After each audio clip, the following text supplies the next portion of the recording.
നമ്മൾ വളരെ ആദരവോടുകൂടെ ചെയ്യുന്ന ഒന്നാണ് ഖസീദത്തുൽ അശ്റഫ്.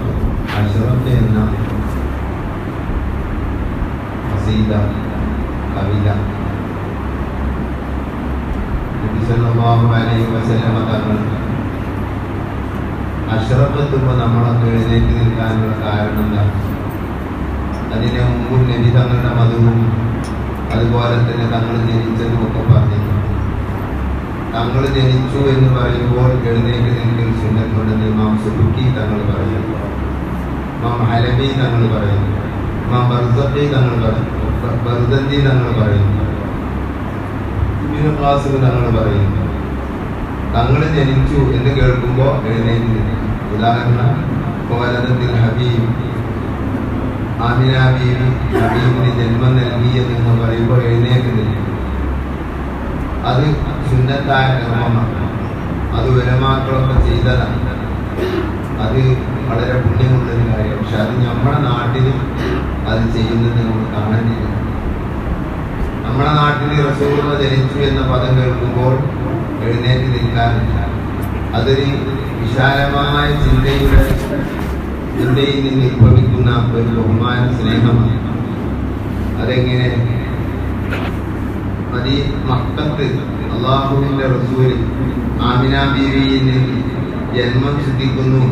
അപ്പോൾ റസൂലുള്ളാഹി തങ്ങൾ ദുനിയാവിലേക്ക് കൊണ്ട് വരുന്നു എന്ന ആ മനസ്സ് ഇങ്ങോട്ട് വരുമ്പോൾ, നബി ഇങ്ങോട്ട് വരികയാണെങ്കിൽ എഴുന്നേൽക്കാതിരിക്കലും മോശമല്ല, ഇരിക്കലും മോശമല്ലേ, ഉടനെ എഴുന്നേൽക്കുക. ഇതാണ് അതിന്റെ ആകത്തുക. പക്ഷെ അത് നമ്മുടെ നാട്ടിൽ അങ്ങനെ ചെയ്യാറില്ല. അത്രയും മനസ്സ് ആഴത്തിൽ നമുക്ക് ഇല്ല. അതാണ് അതിന് കാരണം. ഏതായിരുന്നാലും അശ്റഫ് ചെല്ലുമ്പോൾ നമ്മുടെ നാട്ടിൽ എല്ലാവരും എഴുന്നേറ്റ് നിൽക്കും. അതിന്റെ കാരണം എന്താണ്? അതിന്റെ കാരണം അതിനുള്ള ഓരോ വരികളും സയ്യിദുന മുഹമ്മദ് റസൂലുള്ളാഹി അവിടത്തോട് വിളിച്ച് സങ്കടം പറയുന്ന വരികളാണ്. ആ വരികളായതുകൊണ്ട് അത് നബിയെ നേരിട്ടുള്ള അഭിസംബോധനമായതുകൊണ്ട് അത് നിന്ന് ചെയ്യുക എന്നതിന് കാരണം അള്ളാഹുവിന്റെ റസൂൽ അത്തരം മജ്‌ലിസുകളിൽ ഹാജറാകുന്നതാണ്. എത്രയോ മൗലിദിന്റെ മജ്‌ലിസുകളിൽ അശ്റഫിന്റെ ടൈമിൽ നബി സല്ലല്ലാഹു അലൈഹി വസല്ലം തങ്ങളെ മജ്‌ലിസിൽ വെച്ച് കണ്ട ആളുകൾ നമ്മുടെ അറിവിലുണ്ട്, കിതാബുകളിലുമുണ്ട്. അപ്പൊ അള്ളാഹുവിന്റെ റസൂലിന്റെ സാന്നിധ്യം ഉണ്ടാകാൻ സാധ്യതയുണ്ടായതുകൊണ്ട് ആ ഘട്ടത്തിൽ ഇരിക്കുന്നത് അതവുകേടായി പോകും എന്ന് വിചാരിച്ച് ഉസ്താദ്മാരെല്ലാവരും എഴുന്നേറ്റ് നിന്നു. എന്നിട്ടാണ് യാ നബി സലാം തുടങ്ങി. അതുകൊണ്ട് തന്നെ അശ്റഫയുടെ ആശയം നമ്മൾ അറിഞ്ഞിരിക്കണം. എന്നാലേ നമുക്ക് ചെല്ലുമ്പോൾ ആനന്ദവും ഭയവും മഹബത്തൊക്കെ ഉണ്ടാവുകയും അള്ളാഹുവിന്റെ റസൂലിനോട് അതിയായ മഹബത്ത് അത് മാത്രമേ നമ്മെ രക്ഷപ്പെടുത്തുകയുള്ളൂ. നബി തങ്ങളുടെ മദ്ഹ് പറയുമ്പോഴുള്ള ആനന്ദം അത് മാത്രമാണ് നമുക്ക് ആനന്ദിക്കാനുള്ളത്. വേറെന്താ? റസൂലുള്ളാഹിന്റെ മദ്ഹ് കേട്ട് ആനന്ദിക്കുക, ചെയ്ത് ആനന്ദിക്കുക, ഇത് വളരെ പുണ്യമുള്ള കർമ്മമാണ്. നബി സല്ലല്ലാഹു അലൈഹി വസല്ലം തങ്ങളുടെ മദ്ഹ് ചൊല്ലാൻ സ്വഹാബത്ത് ടൈം കണ്ടിരുന്നു. അമ്പിയാക്കളുടെ മദ്ഹ് ചൊല്ലാൻ ടൈം കണ്ടിരുന്നു. ഇമാം ദാരിമി റിപ്പോർട്ട് ചെയ്യുന്ന ഹദീസിൽ മദീന പള്ളിയിൽ സ്വഹാബത്ത് വട്ടമിട്ടിരുന്ന് അമ്പിയാക്കളുടെ മദ്ഹ് ചൊല്ലി എന്ന് ദാരിമി തന്റെ അവിടുത്തെ മുസ്നദിൽ റിപ്പോർട്ട് ചെയ്തു. ആ സദസ്സിൽ നബി സല്ലല്ലാഹു അലൈഹി വസല്ലം തങ്ങൾ ലാസ്റ്റ് എത്തുകയും നബി തങ്ങളും മദ്ഹ് ചൊല്ലുകയും ചെയ്തു എന്നും കൂടെ ദാരിമിയുടെ റിപ്പോർട്ടിൽ കാണാം. നബി സല്ലല്ലാഹു അലൈഹി വസല്ലം തങ്ങളുടെ പള്ളിയിൽ നബി സല്ലല്ലാഹു അലൈഹി വസല്ലം തങ്ങൾ ഖുതുബ ഓതുന്ന മിമ്പറല്ലാതെ അല്ലാഹുവിന്റെ റസൂലിന്റെ മദ്ഹ് ചൊല്ലി പാടാനായി ഒരു മിമ്പർ ഉള്ളതായി ബുഖാരി റിപ്പോർട്ട് ചെയ്യുന്നു. അതിന്റെ മുകളിൽ കയറി സ്വഹാബത്ത് പലരും, അബ്ദുല്ലാഹി ഇബ്നു റവാഹ അടങ്ങുന്ന സ്വഹാബികൾ, ഹസ്സാൻ ഇബ്നു സാബിത്ത് അടങ്ങുന്ന സ്വഹാബികൾ അതിന്റെ മുകളിൽ കയറി റസൂലുള്ളാഹിന്റെ മദ്ഹ് ചൊല്ലുമായിരുന്നു. അള്ളാഹുവിന്റെ റസൂലിന്റെ മദ്ഹ് ചൊല്ലുന്ന സദസ്സിലേക്ക് നബി സല്ലല്ലാഹു അലൈഹി വസല്ലം തങ്ങൾ അപ്പുറത്തിലൂടെ നടന്നു പോകുന്ന സ്വഹാബത്തിനെ വിളിച്ച് ഇരുത്തിയത് ഇമാം ബൈഹഖി അവിടുത്തെ സുനനുൽ കുബ്രയിൽ റിപ്പോർട്ട് ചെയ്യുന്നു. തുടങ്ങിയ അള്ളാഹുവിന്റെ റസൂലിന്റെ മദ്ഹിന്റെ മജ്‌ലിസ് അതിലെ അതിനെ സംബന്ധിച്ച് വേണ്ട പോലെ മനസ്സിലാക്കുമ്പോഴാണ് നമുക്ക് അതിനോട് പ്രതിപത്തിയും അതിനോട് അതിയായ സ്നേഹവും എങ്ങനെയെങ്കിലുമൊക്കെ അതിൽ പങ്കെടുക്കണമെന്ന നിർബന്ധവും ഉണ്ടാവും. അപ്പൊ മൗലിദിന് സാധാരണ പങ്കെടുക്കുന്ന ആളാണെങ്കിൽ അയാൾക്ക് എവിടെങ്കിലുമൊക്കെ എത്തിയാൽ പെട്ടെന്ന് അപ്പൊ അങ്ങാടി പോകേണ്ടി വന്ന പ്രയാസമായിരിക്കും. അന്ന് മൗലിദ് നഷ്ടപ്പെട്ടു പോകും. ഇന്ന് മൗലിദിൽ കൂടാൻ കഴിയില്ല, അന്ന് ബേജാറുണ്ടാവും. എന്നാൽ എല്ലാവരും അങ്ങനെ അള്ളാഹുവിന്റെ റസൂലിനെ അടുത്തറിയാത്തത് കൊണ്ടും അള്ളാഹുവിന്റെ റസൂലിന്റെ ഖസീദകളുമായി ബന്ധപ്പെടാത്തത് കൊണ്ടും പങ്കെടുത്തൊക്കെ പങ്കെടുത്ത് 12 വന്നങ്ങായി അല്ലെങ്കിൽ കേട്ടങ്ങായി ആ രൂപത്തിലുള്ള ഒരു അവസ്ഥയാണ്. നബി സല്ലല്ലാഹു അലൈഹി വസല്ലം തങ്ങളുടെ പേരിൽ ചെല്ലുന്ന അശ്റഫ് ബൈത്തിന്റെ മായന അർത്ഥം നമുക്ക് ഇൻഷാ അല്ലാഹ് ഓരോ ദിവസം ഒരു വരി അർത്ഥം പറഞ്ഞ് നമുക്ക് നമ്മുടെ സദസ്സ് പിരിയാം. അങ്ങനെയല്ല, ആരും ഉള്ളില്ല. മൂല്യന്മാർ പറഞ്ഞ കാര്യം നാടന്മാരോട് വൈകില്ലേ, അങ്ങനെയല്ലേ? അതിനല്ലാതെ എന്താ പറയാ? അങ്ങനെയല്ല. അള്ളാഹുവിന്റെ റസൂലിന്റെ മദീനയുടെ സദസ്സ് അത് വളരെ പുണ്യമുള്ളതാണ്. അത് നമ്മുടെ ഒരു തമാശയാണ്. യാ നബി സലാം, നബിയെ തങ്ങൾക്ക് അള്ളാഹുവിന്റെ സലാം ഉണ്ടാവട്ടെ, അല്ലെങ്കിൽ ഞാൻ സലാം പറയുന്നു തങ്ങളെ. യാ റസൂൽ സലാം, റസൂലേ അള്ളാഹുവിന്റെ സലാം തങ്ങൾക്കുണ്ടാവട്ടെ. റസൂലേ സലാം അലൈക്കും എന്നാണ്. സലാം അലൈക്കും എന്ന് കളയപ്പെട്ടത്. യാ നബി സലാം അലൈക്കും, യാ റസൂൽ സലാം അലൈക്കും, യാ ഹബീബ്, ഹബീബായ നബിയെ തങ്ങൾക്ക് സലാം. ചിലവര് യാ നബീന്റെ അവിടെ തന്നെ തുടങ്ങുന്നുണ്ട്. യാ നബീബ്, യാ നബീബ് സലാം, യാ ഹബീബ് സലാം. ഈ ഹബീബിനോട് കമ്പി ഒപ്പിച്ചുകാണ്ട് നബീബ് നബീബ് എന്ന് രക്തങ്ങളെ പറയുന്നില്ല. നബി നബി എന്നാണ് തങ്ങൾക്ക് പറയുന്നത്, നബീബൻ. അതുകൊണ്ട് അവിടെ സൂക്ഷിക്കണം. യാ നബി സലാം, യാ നബീബ്, യാ നബീബ് എന്നൊരു പദം അറബിയിൽ ഇല്ല. ഇനി ഉണ്ടെങ്കിൽ തന്നെ അത് നബി തങ്ങൾക്ക് ഉപയോഗിക്കപ്പെടുന്നതും അല്ല. അതുകൊണ്ട് തന്നെ യാ നബി സലാം, നബിയെ സലാം, യാ ഹബീബ്, യാ റസൂൽ സലാം, അല്ലാഹുവിന്റെ റസൂലായവരെ സലാം, യാ ഹബീബ് സലാം, എന്റെ ഹൃദയത്തിൽ സ്നേഹിക്കപ്പെട്ടവരെ അല്ലെങ്കിൽ അല്ലാഹുവിന്റെ ഹബീബായവരെ സലാം. സ്വലവാത്തുല്ലാഹ്, അല്ലാഹുവിന്റെ സ്വലാത്ത് അലൈക്കും തങ്ങളുടെ മേലുണ്ടായിരിക്കട്ടെ. ഇതാണ് ഈ വരികൾ എല്ലാവർക്കും കാണാതെ അറിയും. എപ്പോ എങ്ങനെ ചെല്ലിയാലും അത് മുഴുവനും എല്ലാവർക്കും അറിയും. അതുകൊണ്ട് തന്നെ എന്റെ സഹോദരന്മാരെ, ആ വരികൾ ചെല്ലുമ്പോൾ രണ്ട് കൈയും മദീനയിലേക്ക്, മുത്തുതങ്ങളുടെ കുപ്പയിലേക്ക്, മുത്തുതങ്ങളുടെ കബറിലേക്ക്, മുത്തുതങ്ങളുടെ ഹദറത്തിലേക്ക് ആ രണ്ട് കൈയും ഇങ്ങനെ കാണിച്ചിട്ടുണ്ട്. യാ നബി സലാം, നബി സല്ലല്ലാഹു അലൈഹി വസല്ലം തങ്ങളെ അവിടുത്തെ മേൽ അല്ലാഹുവിന്റെ സലാം ഉണ്ടാകട്ടെ എന്ന് പറയുന്ന കൂടെ മനസ്സകത്ത് എന്നെ ഒന്ന് നന്നാക്കി തരണം, എന്റെ ഹൃദയം ഒന്ന് ശുദ്ധിയാക്കി തരണം, എന്നെ അവിടുത്തെ ഉമ്മത്തിലെ ഒരു അപൂലുള്ള മെമ്പറാക്കി തരണം, എന്റെ ഹൃദയം ശുദ്ധിയാക്കണം തുടങ്ങിയ വേവലാദികൾ ആ ടൈമിൽ നമ്മുടെ മനസ്സിൽ കരുതിയാൽ അത് ഉപകരിക്കും. യാ നബി സലാം, യാ റസൂൽ സലാം, റസൂലായവരെ സലാം എന്ന് പറയുമ്പോഴും നമ്മുടെ നൊമ്പരങ്ങൾ അതിന്റെ കൂടെ മനസ്സിൽ കൊണ്ടുവന്നാൽ അത് വളരെ ഫലവത്തായിരിക്കും. യാ ഹബീബ് സലാം, അല്ലാഹുവിന്റെ ഹബീബായവരെ എന്നെ ഏറ്റെടുക്കണം, എന്നെ നന്നാക്കി തരണം, എന്റെ കടം വീട്ടി തരണം, എനിക്ക് അനുയോജ്യമായ ജോലി തരണം തുടങ്ങിയ ദുന്യവിയും ഉഖ്റവിയുമായ ഓരോ ആവശ്യങ്ങൾ മനസ്സിൽ കൊണ്ടുവന്നുകൊണ്ട് സലാം പറയാം. എന്നാൽ വളരെ സന്തോഷകരമായിരിക്കും, അതിന് ഉത്തരവുണ്ടാവും. നാവോട്ട് പറയേണ്ട നാവോട്ട് ഈ സലാം മതി. യാ ഹബീബ് സലാം, സ്വലവാത്തുല്ലാഹി അലൈക്കും, സ്വലവാത്തുല്ലാഹി അലൈക്കും, അല്ലാഹുവിന്റെ സ്വലാത്തുകൾ എത്രയോ തങ്ങളുടെ പേരുണ്ടായിരിക്കട്ടെ. ഈ ഒരൊറ്റ വരി മതി അശ്റഫിൽ നിന്ന് നമുക്ക് ആ പാഠങ്ങൾ ഉൾക്കൊള്ളാനും നമ്മുടെ വിഷമങ്ങൾക്ക് പരിഹാരത്തിനും ഏറ്റവും പറ്റിയത് ആണ് ആ വരി. ആ വരികളിൽ ഓരോന്നിലും നമ്മുടെ വിലാപങ്ങളൊക്കെ നമുക്ക് റസൂലുള്ളാഹിന്റെ മുമ്പിൽ അവതരിപ്പിക്കാം. ഓരോരുത്തർക്കും മനസ്സിൽ എന്തെല്ലാം ഉണ്ട്, കുറെ പ്രശ്നങ്ങളില്ലേ. ഒന്നാമത് ഇത്ര കാലമായി മുസ്ലിമായി ജീവിച്ചിട്ട് ഇത്ര കാലമായിട്ടും നബിയെ ഒരു നോക്ക് കണ്ടില്ല, അല്ലെങ്കിൽ റസൂലുള്ളാഹി സ്വല്ലല്ലാഹു അലൈഹി വസല്ലം തങ്ങൾ അടുത്തറിയാൻ കഴിഞ്ഞില്ല, അല്ലെങ്കിൽ അവിടുത്തെ ഇഷ്ടം വെക്കാൻ കഴിഞ്ഞില്ല, അല്ലെങ്കിൽ അവിടുത്തെ മഹബത്ത് വെക്കാൻ കഴിഞ്ഞില്ല. സാധാ ഒരാളെ പറയും പോലെ മാത്രമേ എനിക്ക് മനസ്സിൽ വരുന്നുള്ളൂ. അങ്ങനെ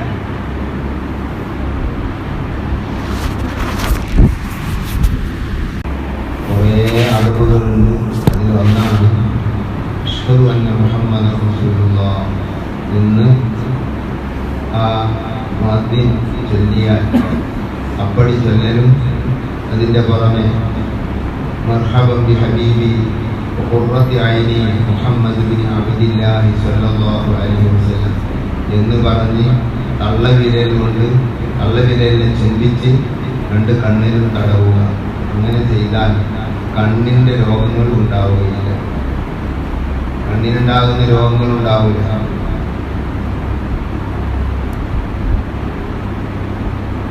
ഊഞ്ഞാലാടാനാണെന്ന് പറഞ്ഞത് അവിടെ ഊഞ്ഞാലാണ്.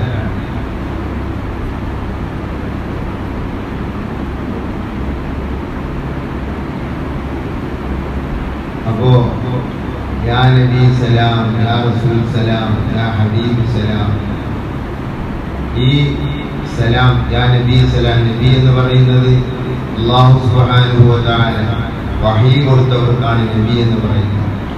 അല്ലാഹു സുബ്ഹാനഹു വ തആലയുടെ പ്രത്യേകമായ സന്ദേശം നൽകിയവർക്കാണ്, ശരീഅത്തിന്റെ വിവരം കൊടുത്തവർക്കാണ് നബി എന്ന് പറയുന്നത്. 1,24,000 നബിമാർ വന്നിട്ടുണ്ട്. അവർക്കെല്ലാം അല്ലാഹു തആല ദീനിന്റെ ശരീഅത്തിന്റെ സന്ദേശം നൽകിയിട്ടുണ്ട്. അതാണ് നബി. അതിൽ നബിമാരുടെ കൂട്ടത്തിൽ നേതാവ് സയ്യിദുനാ മുഹമ്മദ് റസൂലുള്ളാഹി.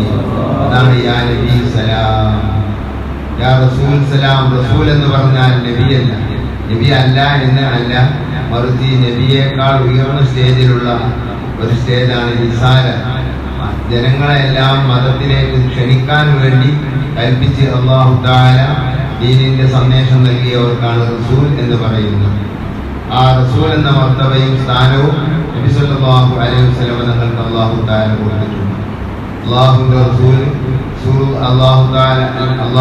റസൂൽ മറ്റു റസൂൽ മുർസലീങ്ങൾ 1,24,000 അമ്പിയാക്കൾ നബിമാരാണ്. അമ്പിയാക്കൾ ഉണ്ടെങ്കിൽ, നബിമാരായിട്ടുണ്ടെങ്കിൽ 313 മുർസലീങ്ങളാണ്. അഥവാ മറ്റുള്ളവരെ ദീനിലേക്ക് ക്ഷണിക്കാൻ വേണ്ടി അയക്കപ്പെട്ടവർ 313 മാത്രമാണ്. അതിൽ നേതാവാണ് സയ്യിദുനാ മുഹമ്മദ് റസൂലുള്ളാഹി. അത് ആ പേരാണ് റസൂൽ. യാ റസൂൽ സലാം അലൈക്കും. തങ്ങൾ അല്ലാഹുവിന്റെ റിസാലത്ത് നൽകപ്പെട്ട നബിയെ, തങ്ങളുടെ റിസാലയിൽ നിന്ന് എത്രയാണ് നമ്മൾ കേട്ടത്, എത്രയാണ് നമ്മൾ വാതിലായിട്ടും പ്രസംഗങ്ങളിലായിട്ടും മറ്റു പല വിധേനയും കേൾക്കാൻ കഴിയും. അതൊക്കെ നമ്മുടെ മനസ്സിൽ ആ ടൈമിൽ വരണം. യാ റസൂൽ സലാം എന്ന് പറയുന്നു. ഇനി തങ്ങളുടെ റിസാല എത്രയോ എൻ്റെ അരികിൽ എത്തിയിട്ടുണ്ട്, പക്ഷേ ഞാൻ അതിനൊന്നും വേണ്ട പോലെ അതിന് ബഹുമാനം കണക്കാക്കിയില്ല, എനിക്കത് ഉൾക്കൊള്ളാൻ കഴിഞ്ഞില്ല. എന്നെ ഒന്ന് നന്നാക്കി തരണം നബി. യാ റസൂൽ സലാം, യാ ഹബീബ് സലാം. അല്ലാഹുവിന്റെ ഹബീബായ നബിയെ, ഹബീബ് എന്ന് പറയുന്നത് അല്ലാഹു തആല നമുക്ക് കൊടുത്ത പേരാണ്. അതിന്റെ അർത്ഥം അല്ലാഹു സ്നേഹിച്ചവർ എന്നാണ്. അല്ലാഹു തആല സ്നേഹിച്ചവർ എന്നാണ്. നമ്മൾ സ്നേഹിച്ചാലും പറയുന്ന ഹബീബ് എന്ന് തന്നെയാണ്. പക്ഷെ ഇവിടെ ഹബീബുല്ലാഹി, അല്ലാഹുവിന്റെ ഹബീബ്, നബി സല്ലല്ലാഹു അലൈഹി വസല്ലം തങ്ങൾ പറഞ്ഞു, അന ഹബീബുല്ലാഹ്, ഞാൻ അല്ലാഹുവിന്റെ ഹബീബാണ്, ഞാൻ അല്ലാഹുവിന്റെ ഹബീബാണ്. അല്ലാഹു സുബ്ഹാനഹു വ തആല ഏറ്റവും ഇഷ്ടപ്പെട്ടവർ എന്നാണ് നബീന റസൂലുള്ളാഹി തങ്ങളുടെ ഹബീബ് എന്നതിന്റെ അർത്ഥം. നബി സല്ലല്ലാഹു അലൈഹി വസല്ലം തങ്ങൾ ഒരു വിഷയം ആഗ്രഹിച്ചാൽ അല്ലാഹു അപ്പടി ചെയ്തു കൊടുക്കുന്നതാണ്. ജീവിതകാലത്തും ശേഷവും അനുഭവം അതാണ്. എന്ത് വിഷയം വേണമെങ്കിലും അപ്പടി ചെയ്തു കൊടുക്കും. അബൂജഹല് നബി സല്ലല്ലാഹു അലൈഹി വസല്ലം തങ്ങളോട് ഓരോ അമാനുഷിക പ്രവർത്തനങ്ങൾ മുത്തുനബിയിൽ നിന്ന് പ്രകടമായപ്പോൾ അത് കണ്ട അബൂജഹൽ പലപ്പോഴും അതൊക്കെ ഇവിടെ നടക്കുന്നതല്ലേ, ആകാശ ലോകത്തുള്ള ആ ചന്ദ്രനെ 2 പിളർപ്പായി എനിക്ക് കാണിച്ചു തരാമോ? അല്ലാഹുവിനോട് പറഞ്ഞു. കൂട്ടനെ കൈവിരൽ ഇങ്ങനെ കാണിച്ചപ്പോൾ അത് 2ആയി പിളർന്നു. അപ്പൊ അല്ലാഹു എന്ത് മുത്തുനബി ആഗ്രഹിക്കുന്നോ അത് നൽകും, എന്ത് സംഗതിയായാലും നൽകും. അങ്ങനെ സ്വഹാബത്തിന്റെ ചരിത്രത്തിൽ മുഴുവനും അല്ലാഹുവിന്റെ റസൂലിൽ നിന്ന് അപ്പടി കാര്യങ്ങൾ അനുഭവിച്ചത് ഇഷ്ടംപോലെ നമ്മൾ കേട്ടിട്ടുണ്ട്, ഇഷ്ടംപോലെ കിതാബുകളിൽ പറഞ്ഞിട്ടുണ്ട്. കിതാബുകളിൽ പറഞ്ഞതിന്റെ 101 ഈ സദസ്സിലൊന്നും നമ്മൾ പറയാറില്ല. അത്രയും പറഞ്ഞിട്ടുണ്ട് റസൂലുള്ളാഹിന്റെ മഹബ്ബത്ത്, അല്ലാഹുവിന്റെ മഹബ്ബത്തിനെ സംബന്ധിച്ച്. അല്ലാഹുവിന്റെ റസൂൽ എന്ത് ആഗ്രഹിക്കുന്നു? അപ്പോ മഹാനായ ഇബ്രാഹിം നബി അലൈഹിസ്സലാം അല്ലാഹുവിന്റെ ഖലീലാണ്. അന ഖലീലുല്ലാഹി വ ഹബീബുഹു.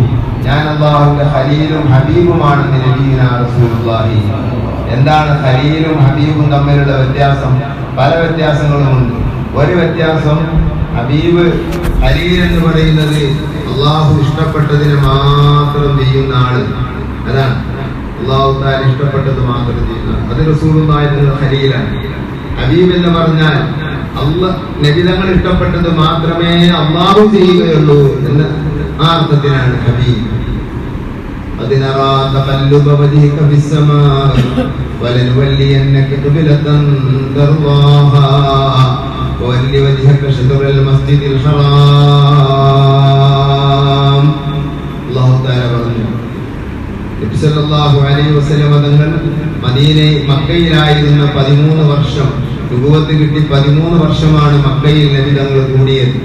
ആ 13 വർഷക്കാലത്ത് റസൂലുള്ളാഹി തങ്ങൾക്ക് നിസ്കാരം നിർബന്ധമായത് അതിന്റെ അവസാനത്തെ വർഷമാണ്. ആ നിസ്കാരം നിർബന്ധമായപ്പോൾ അവിടുത്തെ ഖിബ്ലയായി അല്ലാഹു തആല പ്രഖ്യാപിച്ചത് കഅബാലയമാണ്. ആ കഅബാലയത്തിലേക്ക് തിരിഞ്ഞ് നിസ്കരിക്കുന്ന നബി തങ്ങൾ പിന്നെ അവിടുന്ന് മദീനയിലേക്ക് ഹിജ്റ വന്നപ്പോൾ അല്ലാഹു പറഞ്ഞു, ഇന്നു മുതൽ നിങ്ങൾ മദീനയിൽ വന്ന ഉടനെയാണ്, മദീനയിൽ വന്നപ്പോൾ അങ്ങനെയല്ല, മദീനയിൽ വന്നതിന് ശേഷം നബി സല്ലല്ലാഹു അലൈഹി വസല്ലം തങ്ങളോട് അല്ലാഹു പറഞ്ഞു, ബൈത്തുൽ മഖ്ദിസിലേക്ക് തിരിയണം. കഅബാലയം ആദ്യമായി നിർമ്മിച്ചത് അല്ലാഹുവിന്റെ മലക്കുകളാണ്. അന്ന് മനുഷ്യരെ പടക്കപ്പെട്ടിട്ടില്ല. പിന്നീട് അത് ആദം നബി അലൈഹിസ്സലാം പുനർനിർമ്മാണം നടത്തി. പിന്നെ പല നബിമാരും പുനർനിർമ്മാണങ്ങൾ നടത്തി. പിന്നെ അവസാനമായി നബി സല്ലല്ലാഹു അലൈഹി വസല്ലം തങ്ങളുടെ കുട്ടിക്കാലത്ത് ഒരു നിർമ്മാണം നടന്നു. ആ നിർമ്മാണം പിന്നെ പുതുക്കി അതിന്റെ ഒരു ഭാഗം മാത്രം മാറ്റിപ്പണിതത് ഹജ്ജാജ് ബിൻ യൂസുഫ് എന്ന് പറയുന്ന ഭരണാധികാരിയാണ്. ഇപ്പോഴും അങ്ങനെ തന്നെയാണ് നിലകൊള്ളുന്നത്. ആ കഅബാലയത്തിന്റെ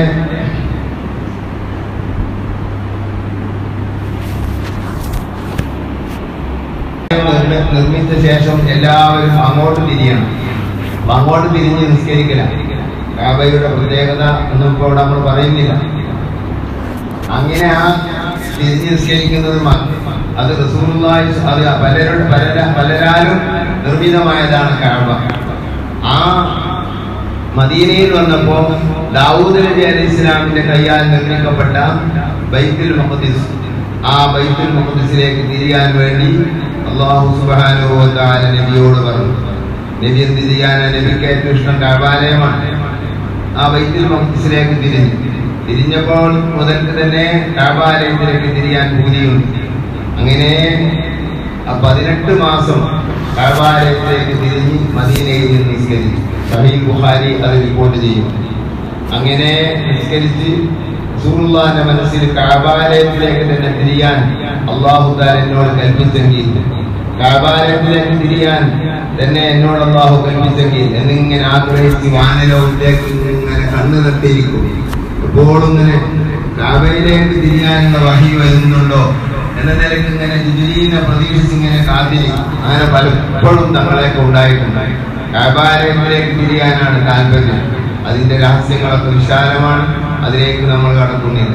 അപ്പോ അല്ലാഹു സുബ്ഹാനഹു വ തആല പറയുകയാണ്, അതിനറാ നബിയെ നമ്മൾ കണ്ടിരിക്കുന്നു, തഖല്ലുബ വജ്ഹിക തങ്ങളുടെ മുഖം കിടന്നു തിരിയുന്നതായിട്ട്, വ്യത്യസ്തമായി വാനലോകത്തേക്ക് ഇങ്ങനെ കണ്ണു നട്ടിരിക്കുന്നതായി നമ്മൾ കണ്ടിരിക്കുന്നു നബിയെ. വവല്ലി വജ്ഹക അതുകൊണ്ട് തങ്ങളുടെ മുഖത്തെ തങ്ങൾ തിരിക്കുക. വവല്ലി വജ്ഹക ശത്റൽ മസ്ജിദിൽ ഹറാം അല്ലാഹു തആല പ്രത്യേകം ആദരിച്ചത് എന്നാണ് ഹറാം എന്ന് പറഞ്ഞാൽ. അല്ലാഹു തആല പ്രത്യേകം ആദരിച്ച ആ മുഹ്തറമായ മസ്ജിദുൽ ഹറാമിലേക്ക് തങ്ങളുടെ തങ്ങൾ നിസ്കാരത്തിൽ തിരിയുക നബിയെ. വവല്ലി വജ്ഹക ശത്റൽ മസ്ജിദിൽ ഹറാം. ഇങ്ങനെ അല്ലാഹു മുത്തുനബി എന്താണോ ഇഷ്ടപ്പെടുന്നത് അതിനെ ഇങ്ങോട്ട് ഇഷ്ടപ്പെടുക, അത് മുഴുവനും ചെയ്തു കൊടുക്കുന്ന പ്രകൃതിയുള്ളവർക്കാണ് ഹബീബ് എന്ന് പറയുന്നത്. അള്ളാഹു ഇഷ്ടപ്പെടുന്നത് മുഴുവൻ ചെയ്യുന്നവർക്കാണ് ഖലീൽ എന്ന് പറയുന്നത്. നബി തങ്ങൾ ഖലീലുമാണ്, ഹബീബുമാണ്. അള്ളാഹു ഇഷ്ടപ്പെടുന്നതേ മുത്തുനബി തങ്ങൾ ചെയ്യുകയുള്ളൂ. എന്നാലോ മുത്തുനബി ഇഷ്ടപ്പെട്ടതേ അള്ളാഹു ചെയ്യുകയുള്ളൂ. ഈ രൂപത്തിൽ ആ രണ്ടു പേരിന്റെയും ഉടമയാണ് നബിയുനാ റസൂലുള്ളാഹി. അതാണ് യാ ഹബീബ്, അള്ളാഹുവിന്റെ ഹബീബേ എന്ന് നമ്മൾ അവിടെ വിളിക്കുന്നതിന്റെ ഉള്ളിലുള്ള ഒരു രഹസ്യം. തങ്ങൾ അള്ളാഹുവിനോട് വല്ലതും എന്റെ കാര്യം പറഞ്ഞാൽ തള്ളൂലല്ലോ, ഒന്ന് പറയണം. എന്നെ എങ്ങനെയെങ്കിലും എന്റെ കൈപിടിക്കാൻ വേണ്ടി പറയണം, എന്നെ രക്ഷപ്പെടുത്താൻ പറയണം എന്നൊക്കെ അത് വിളിക്കുന്ന ടൈമിൽ യാ ഹബീബു സലാം എന്ന് പറയുന്ന ടൈമിൽ നമ്മുടെ മനസ്സിൽ കൊണ്ടുവരണം. അതൊക്കെയാണ് നമ്മുടെ രക്ഷ സഹോദരങ്ങളെ.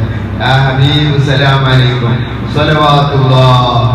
സലാമാണ്, 3 സലാമാണ് ഒരൊറ്റ വരിയിൽ ചൊല്ലിയത്, 3 സലാം.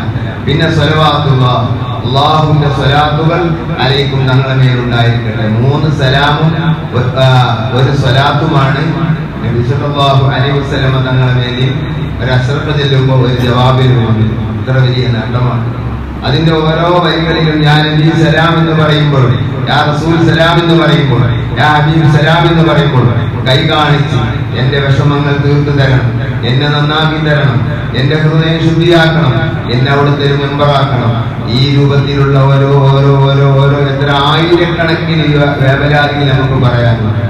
അതൊക്കെ ഓരോ വരികളും ചെല്ലുമ്പോഴും നമ്മളെ മനസ്സിൽ കൊണ്ടുവന്ന് അല്ലാഹുവിന്റെ റസൂലിന് മനസ്സിലുള്ള വിവരങ്ങൾ മുഴുവനും അറിയും. ഒരു ദിവസം പറഞ്ഞു നബി സല്ലല്ലാഹു അലൈഹി വസല്ലം തങ്ങൾ സ്വഹീഹുൽ ബുഖാരി റിപ്പോർട്ട് ചെയ്ത ഹദീസ് എന്താ? ലാ യഖ്ഫാ അലയ്യ ഖുശൂഉകും വലാ ഖുദൂറുകും. നിസ്കരിക്കാൻ നിന്നാൽ നിങ്ങളുടെ മനസ്സകത്തുള്ള ഭക്തിയും താഴ്മയും എനിക്ക് ഖഫിയല്ല, മറഞ്ഞതല്ല, ഞാൻ അതെല്ലാം അറിയുന്നതാണ്. അപ്പൊ നമ്മുടെ മനസ്സിൽ വിചാരിച്ചാൽ മതി, അതിനെ വിധങ്ങൾ അറിയും. മനസ്സിലുള്ളത് അറിയാൻ ബഹുമാനപ്പെട്ട ജീലാനി പാപ്പാക്ക് വരെ അറിയും. ജീലാനി തങ്ങൾ പാപ്പ റസൂലുള്ളാഹിന്റെ പേരമക്കളിൽ കുറെ കാലം കഴിഞ്ഞുണ്ടായ ഒരാളാണ്. ഏകദേശം 5 നൂറ്റാണ്ട് പിന്നിൽ ഉണ്ടായ അവിടുത്തെ ഒരു ഉമ്മത്തിലെ ഒരു മെമ്പറാണ് സയ്യിദി അബ്ദുൽ ഖാദിർ ജീലാനി തങ്ങൾ. അവിടുന്ന് പറഞ്ഞത് എന്താ? കുപ്പി അകത്തുള്ള വസ്തുവിനെ പോലെ കാണും ഞാൻ നിങ്ങളെ കൽബകം എന്നോ. കുപ്പി അകത്തുള്ള വസ്തുവിനെ കാണുന്ന പോലെ നിങ്ങളുടെ കൽബറിയാൻ എനിക്ക് കഴിയും. നമ്മൾ ഇൻഷാ അല്ലാഹ് റബീഉൽ ആഖിറിൽ ജീലാനി പാപ്പാനെ പറ്റി പറയും. അപ്പൊ കുപ്പി അകത്തുള്ള വസ്തുവിനെ പോലെ കാണാൻ മുസ്ലിംകളുടെ ഉമ്മത്തിൽപ്പെട്ട ഒരു മെമ്പർക്ക് കഴിയുന്നുണ്ട്. എങ്ങനെയാണ് ആ മെമ്പർ അത് കണ്ടത്? എങ്ങനെയാണ് കണ്ടത്? മുത്തുനബിക്ക് ഒത്തു ജീവിച്ച കാരണത്താൽ മാത്രം കണ്ടതാണ്. മുത്തുനബിക്ക് ഒത്തു ജീവിക്കുന്ന വ്യക്തിക്കാണ് വലിയ എന്ന് പറയാം. നബി സല്ലല്ലാഹു അലൈഹി വസല്ലം ഖദമൻ ഫീ മൗദിഇൻ ഇല്ലാ വദഅതു ഖദമി ഫീഹി. അല്ലാഹുവിന്റെ റസൂൽ ഒരു കാല് എവിടെ വെച്ചോ അവിടെ എന്റെ കാല് വെച്ചിട്ടുണ്ട്. സയ്യിദി അബ്ദുൽ ഖാദിർ ജീലാനി ഖദ്ദസല്ലാഹു സിർറഹുൽ അസീസ് പറഞ്ഞ വാക്കാണ്. അഥവാ നബി തങ്ങളുടെ അനുഗമിച്ച് എല്ലാത്തിനും ഒരു വള്ളിക്ക് പുള്ളിക്ക് വ്യത്യാസമില്ലാതെ നബി തങ്ങളെ അനുഗമിച്ച് ജീവിച്ചു. അതുകൊണ്ടാണ് വലിയായത്. അതുകൊണ്ടാണ് കുപ്പിയകത്തുള്ള വസ്തുവിനെ പോലെ കണ്ടത്. അപ്പൊ നബിയെ സ്നേഹിച്ച്, നബിയെ ആദരിച്ച്, നബി തങ്ങൾ പറഞ്ഞ വിഷയങ്ങൾ അപ്പോൾ ജീവിതത്തിൽ പകർത്തിയത് കൊണ്ട് അല്ലാഹു തആല ഇഷ്ടപ്പെട്ടു. അങ്ങനെ കുപ്പിയകത്തുള്ള വസ്തുവിനെ പോലെ കണ്ടു. അപ്പൊ അകത്തുള്ള നബി തങ്ങളെ ആദരിച്ച് ബഹുമാനിച്ച് നബി തങ്ങളെ അനുഗമിച്ചവർക്ക് വരെ ഹൃദയത്തിലെ വിവരം അറിയാൻ കഴിയും. ഹൃദയത്തിലെ വിവരം അറിയാൻ കഴിയും. മമ്പുറം തങ്ങൾ പാപ്പ പിന്നെയും പിന്നിട്ട് ആളാണ്. പിന്നെ 10-ാം നൂറ്റാണ്ടിലേക്കൊക്കെ എത്തി വരും മമ്പുറം തങ്ങൾ പാപ്പ. ജീലാനി തങ്ങളെക്കാൾ വളരെ ശേഷം വന്ന ആളാണ് മമ്പുറം തങ്ങൾ. നമ്മുടെ നാട്ടിൽ വന്നിട്ട് തന്നെ 200 കൊല്ലത്തിന്റെ അടുത്തേ ആയിട്ടുള്ളൂ. 200 കൊല്ലേക്കണം ഇല്ല. അപ്പൊ 200 കൊല്ലം അത് വഫാത്തല്ലേ, ആണ്ടിന് മുമ്പ് ജീവിച്ചിരുന്നു പറഞ്ഞു. അപ്പൊ ഏതായിരുന്നാലും ലൂത്ത് ഷെയ്ഖ് പാപ്പയ്ക്ക് അങ്ങനെ തന്നെ അവരൊക്കെ വന്നിട്ട് കുറച്ച് കാലമായിട്ടുള്ളൂ. മമ്പുറം തങ്ങള് അവിടുത്തെ പള്ളിയിലെ ഇമാമിനെ തുടർന്നു നിസ്കരിച്ചു. നിസ്കാരത്തിന്റെ ഇടയിൽ